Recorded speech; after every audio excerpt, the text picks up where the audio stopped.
বোঝা লাগবে। লা ইলাহা ইল্লাল্লাহ বলে কি গুনাহ হয়? জোরে বললে গুনাহ হয়? কোথায় লেখা আছে দেখান তো। জোরে পড়াটা নিষেধ। কে বলছে নিষেধ? আপনার কোরআনই বলছে। কোরআনে বলছে জোরে পড়া কালেমা নিষেধ। কি অবস্থা! কালেমা বললে সমস্যা আছে আপনাদের? তাহলে কালেমা পড়েন না। কালেমা ছাড়াই আপনারা মুসলমান হন। হায় হায় হায়, মানুষের খালি দ্বন্দ্ব ফাসাদ নিয়ে ব্যস্ত। ইসলাম কায়েম করা ধান্দা কারো নাই, খালি নতুন নতুন ফিতনা কেমনে আমদানি করা যায় এই বুদ্ধি মাথায় আছে। কথাকে বোঝেন না? ইসলাম যে জমিনে কায়েম করা লাগবে এই ধান্দা কারো নাই। আসল জায়গাত কেউ নাই, খালি মসজিদের ভিতরে ফতুয়াবাজি, ওয়াজ মাহফিলে ফতুয়াবাজি, জিকিরের মজলিসে ফতুয়াবাজি। আসল জায়গায় কোনো ফতুয়া নাই, ঠিক না বেটে? আসল জায়গায় জানতো বাপের বেটা কেমন?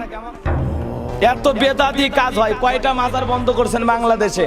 এই চাচা যে এই জায়গায় বলতেছে এই কথা, মাজারে শিরিক হয়, কয় জায়গায় যা বন্ধ করছে? চাপার দাঁত থবে, জায়গা মতো যাওয়া লাগবে, ঠিক না বেটি? মনে করছে গাইবান্ধা থেকে হুজুর আসছে, একটু সাইড করি, অত সাইজ করার দরকার নাই। ওয়াজ আপনি করেন, বক্তার ওয়াজ শুনে ওরা দাওয়াত দিচ্ছে, ঠিক না বেটি? আমি যে কায়দায় ওয়াজ করি ওই কায়দায় ওয়াজ করবো, এটি নতুন কোনো ওয়াজ করার কোনো প্রয়োজন নাই। আছে? তবে এমন কোন ওয়াজ করবো না যেখানে আপনারা হয়তো আহলে হাদিস, আমরা হানাফি, এদের মধ্যে তর্ক বিতর্ক সৃষ্টি হয়, এমন কোন আলোচনা করার দরকার। যা বলবো কোরআন হাদিসের আলোকে বলবো। একটু জিকির করতে বলছি, বলবেন, মন চাইলে জিকির করবেন। আমি একটু জোরে চাইছি, আপনারা সম্ভব হলে জোরে আওয়াজ দেবেন। কথা ঠিক না বেঠিক? তাহলে একটু জোরে কালেমা পড়া যাবে তো? কালেমা জোরে পড়লে সমস্যা নাই তো? গান বাজনা, এই যে রাস্তাঘাটে ছেলে পেলে গান বাজনা জোরে শোনে, এরকম চাচা জীবনে কোনোদিন বলছে এই গান শোনা হারাম? রাস্তাঘাটে গান বাজার মানে কত নামাজি লোক যায়। আসল জায়গা এত যে সমাজে অবৈধ কাজ হচ্ছে, এত যে অন্যায় অবিচার হচ্ছে, সে জায়গায় কেউ প্রতিবাদ করে না, ঠিক না বেটে? জায়গা মতো নিষেধ করা লাগবে চাচা, জায়গা মতো নিষেধ করা লাগবে। আপনি আর যান, কথা কইন না, ঠিক আছে? তাহলে কিন্তু ওয়াজ আজকে শেষ, আমি গাড়ির চড়ে বাড়ি চলে যাব। এর আগে আমি কয়েকদিন আগে নওগাঁ এক জায়গায় এরকম যায়, মেজাজটা এত খারাপ হয়ে গেছে। এলে মুরব্বী মানুষ, তাদেরকে আমরা শ্রদ্ধা ভক্তি করি, যত কথা আছে ঘরের ভিতরে বললেন না কে যে হুজুর এই ব্যাপার এগুলো কিন্তু হবে না, আমাদের এটি হিসেব করে কথা বলে, ঠিক না বেটে?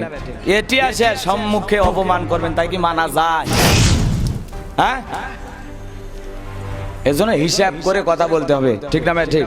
আমি ছোট হই আর বড় হই একটা আলেম তো, হ্যাঁ, কথা বলতে আসছি হিসাব করে বলবো। আমি জানি আপনারা আহলে হাদিসের ভাই, আপনাদের সাথে আমার কোনো দ্বিধা দ্বন্দ্ব নাই। আমি তো আপনাদের সাথে নামাজ আদায় করলাম, নাকি আমি আলাদা জায়গায় নামাজ পড়লাম? আমাদের মসজিদ, মাদ্রাসা, কোরআন, হাদিস সব এক, ঠিক না ভাই? ঠিক। আলাদা করছি আমরাই আলাদা, ইসলাম না, আমরাই নিজেরাই আলাদা করছি, ঠিক না বেটি?